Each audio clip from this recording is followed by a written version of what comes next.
Hello everyone, welcomes to Chemistry Rockers and this video is for class 12th। तो अब ना मैं क्या करूँगी, टारगेट इज कि जैसे कि आपका सिलेबस हो चुका है स्टार्ट, ओके, और अब ना मैं सारे प्रीवियस ईयर क्वेश्चंस तो मैं साथ साथ ही कराती रहूँगी ताकि तुम्हें बाद में दिक्कत ना आए एग्जाम टाइम पे। तो firstly we will start from solution chapter, ठीक है। As you know this is the first chapter of chemistry from 12th class.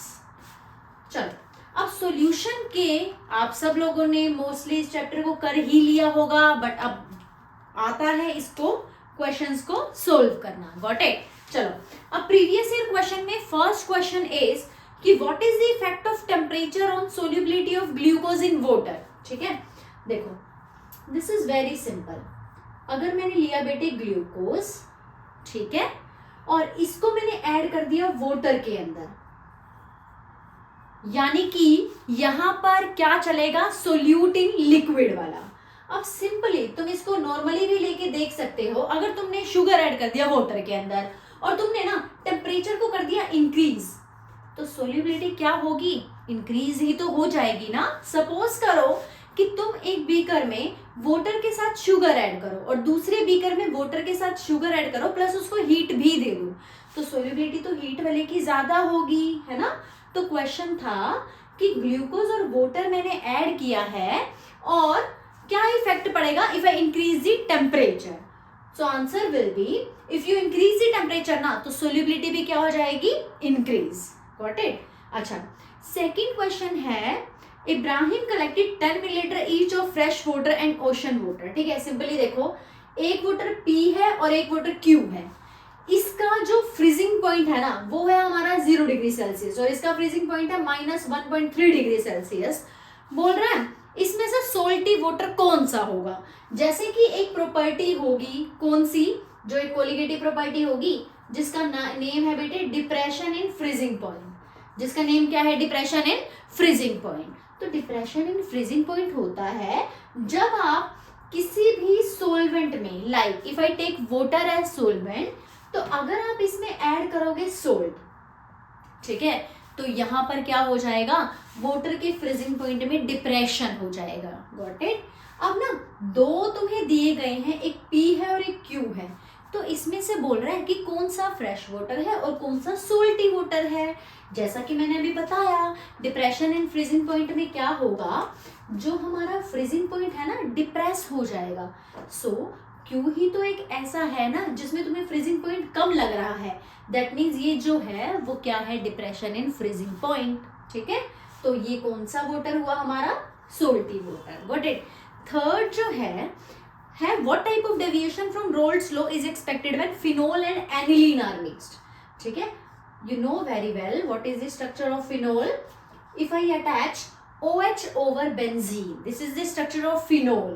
And what is the structure of aniline? If I attach NH2 group over benzene, this is the structure of aniline.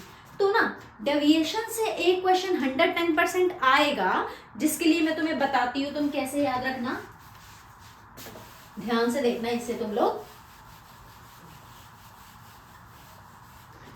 I am repeating again, if I add alcohol, what is alcohol, when I keep OH over this benzene ring, और मैंने लिया aniline, what is aniline, जब मैंने benzene के ऊपर NH2 लगा दिया ना, तो this is known as aniline।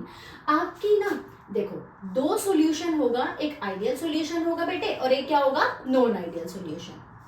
ठीक है, आइडियल वाले में ना सेम वाले जो एग्जाम्पल है वो आइडियल में आएंगे, लाइक क्लोरोबेंजीन, ब्रोमोबेंजीन, ये सारी चीजें। नॉन आइडियल वाले में भी दो टाइप की डेविएशन, एक है बेटे नेगेटिव और एक क्या होगी, पॉजिटिव डेविएशन। सिंपली याद रखना कि नेगेटिव डेविएशन में ना उन दोनों के बीच में हाइड्रोजन बॉन्डिंग बनेगा सिंपली, और पॉजिटिव वाले में हाइड्रोजन बॉन्डिंग ब्रेक हो जाएगा। तो मैं बस इतना सा याद रखना है कि ना जितने भी इथेनॉल वाले एग्जाम्पल है ना, सारे के सारे जो है वो कौन से एग्जाम्पल है, पॉजिटिव डेविएशन के। ठीक है, तुम्हें दे दिया इथेनॉल प्लस क्लोरोफॉर्म, तो वो भी पॉजिटिव डेविएशन का।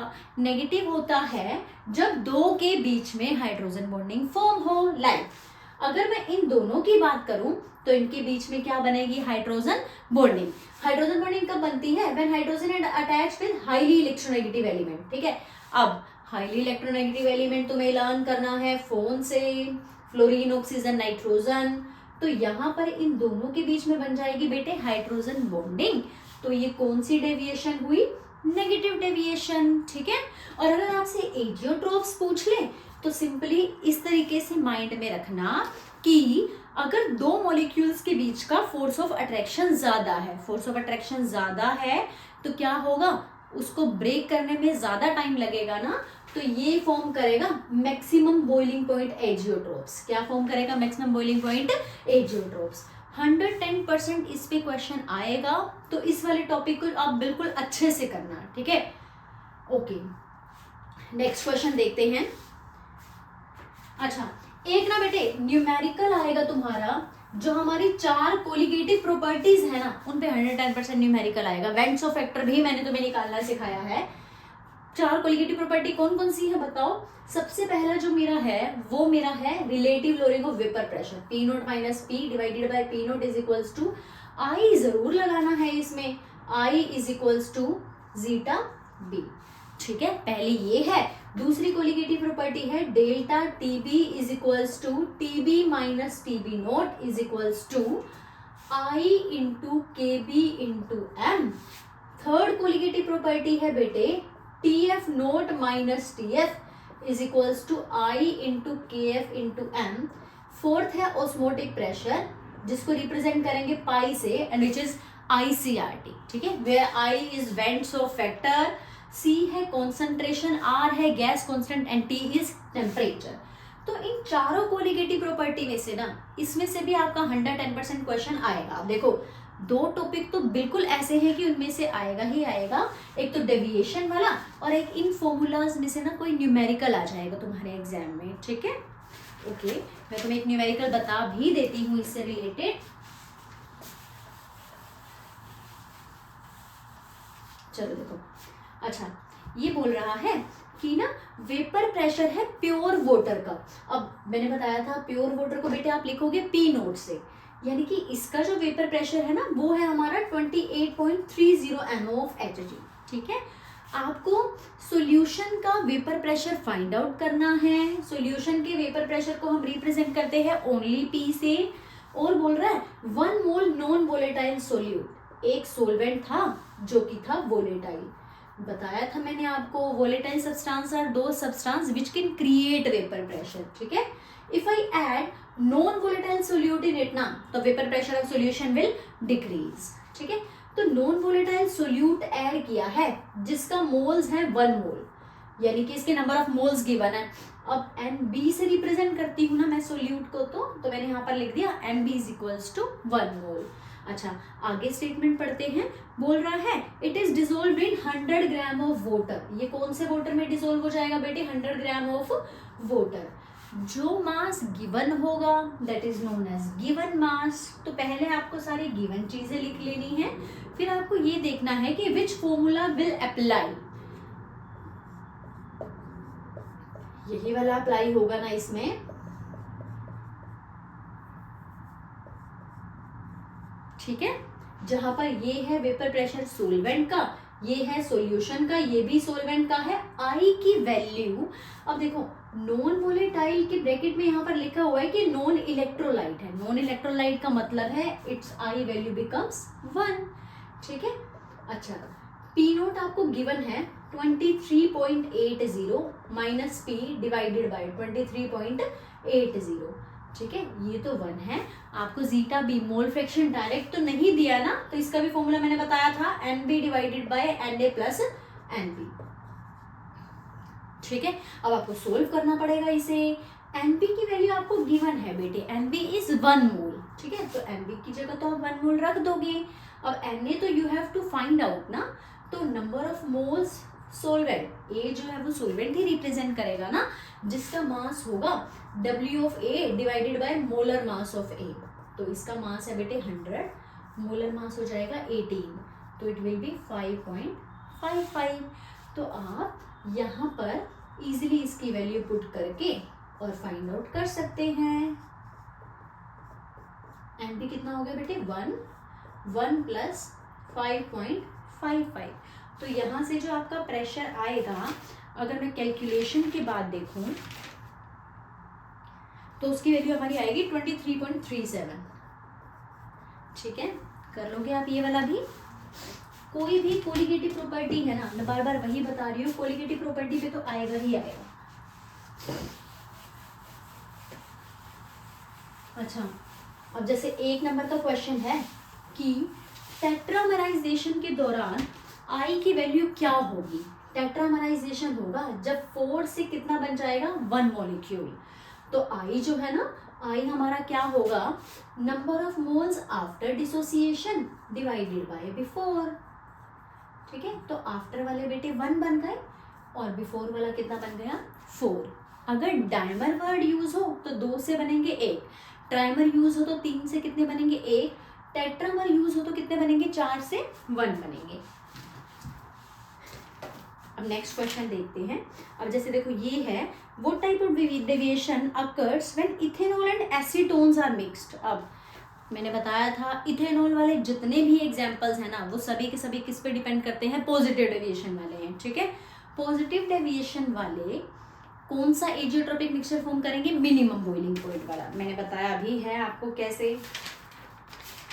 Okay, now we are move to next question.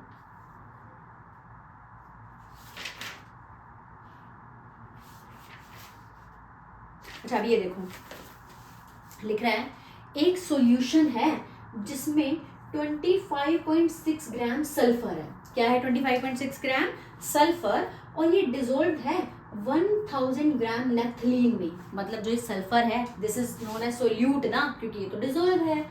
और ये जो मेरा वो है नेफ्थलीन, ये क्या हो जाएगा मेरा सोलवेंट। ये 1000 ग्राम है। और क्या क्या चीजें गिवन है, फ्रीजिंग पॉइंट लोअरिंग, यानी कि आपको क्या गिवन है, lowering in freezing point, depression in freezing point given है, जो कि गिवन है हमारा 0.680। अब बोल रहा है मोलर वेट निकालना है सल्फर का, KF की वैल्यू भी गिवन है 6.8। अब देखो इधर ध्यान से, अब ये सारा ना मैं तुम्हें न्यूमेरिकल करते टाइम यही बताती हूँ कि पहले आप गिवन चीजें लिख लो। गिवन चीजें हमने मेंशन कर लिया। अब आपको फॉर्मूला अप्लाई करना है सिंपली। जो डेल्टा टी है ना, डेल्टा टी कौन से वाला लगेगा, इसमें फ्रीजिंग पॉइंट की बात कर रहे हैं तो फ्रीजिंग पॉइंट वाला लगेगा। TF not is equals to TF not minus TF is equals to I into KF into M, where M is molality. अब यहाँ पर मोलैलिटी आपको बिल्कुल एकदम एग्जैक्ट तो नहीं दी है, आपको इसका भी फर्दर फॉर्मूला अप्लाई करना पड़ेगा ना। Delta TF is equals to TF minus TF not is equals to, यहाँ पर I दोबारा से यहाँ पर नेफ्थलीन है, जिसके लिए I की वैल्यू होगी 1, because it is non electrolyte, it is organic solvent. तो 1 इंटू KF आपको गिवन है 6.8, और मोलैलिटी का formula you have to apply, है ना। What is the formula of molality, number of moles of solute divided by molar mass of solute multiplied by mass of solvent. अगर एक ग्राम में है तो किससे मल्टीप्लाई कर देंगे, 1000 से। अब इस क्वेश्चन में ना बेटे आपको निकालना है सॉल्यूशन का फ्रीजिंग पॉइंट। क्या निकालना है आपको, सॉल्यूशन का फ्रीजिंग पॉइंट। ठीक है, और नहीं सॉल्यूशन का फ्रीजिंग पॉइंट नहीं, सॉरी मोलर मास निकालना है। तो कुछ नहीं, आप इसकी वैल्यू, ये तो हमें लेना देना है ही नहीं ना इससे। तो delta TF is equals to, ये हमारा आ जाएगा 6.8 इंटू सोल्यूट का मास हो गया 25.6 डिवाइडेड बाय मोलर मास, तो मुझे फाइंड आउट करना पड़ेगा। ठीक है, और जो सोलवेंट का मास है वो मेरा है 1000 ही, विच इज गिवन, और ग्राम में है तो मैंने यहाँ पर कितना ले लिया, 1000, कैंसिल हो गया। इसकी वैल्यू आपको गिवन थी 0.680, तो यहाँ से आप मोलर मास कैलकुलेट कर सकते हो, जिसमें आएगा इसका मोलर मास 256। तो ये हमारा प्रीवियस ईयर क्वेश्चंस का फर्स्ट वीडियो था। मैं अब तुम्हें इंपॉर्टेंट टॉपिक्स बता देती हूँ, क्या क्या अभी तक तुम्हें बिल्कुल अच्छे से करना है। देखो, एक तो बेटे, एक तो जो आपको नेगेटिव और पॉजिटिव डेविएशन वाला है ना, उनमें से मैं कह रही हूँ 110% आएगा। तो बिल्कुल अच्छे से उसके एग्जाम्पल्स, ट्रिक मैंने बताया था एग्जाम्पल्स कैसे लर्न करोगे, वो सारी चीजें कर लेना, है ना। एजियोट्रोप्स भी इसी में से रिलेटेड है। अच्छा, जितनी भी कोलिगेटिव प्रॉपर्टीज है ना, उस पे आएंगे आपके न्यूमेरिकल्स। ठीक है, मोस्टली तो यही चांसेस रहेगा। बाकी हेनरी लो वो मैं तुम्हें अभी सेकेंड पार्ट में जब उसके क्वेश्चन कराऊंगी तब कराऊंगी। ओके, चलो अभी के लिए इतना कर लेना। ये एक सैम्पल पेपर के क्वेश्चंस थे, एक नहीं बल्कि 2 ही सैम्पल पेपर के क्वेश्चंस थे। और if you like please subscribe my channel. Thank you.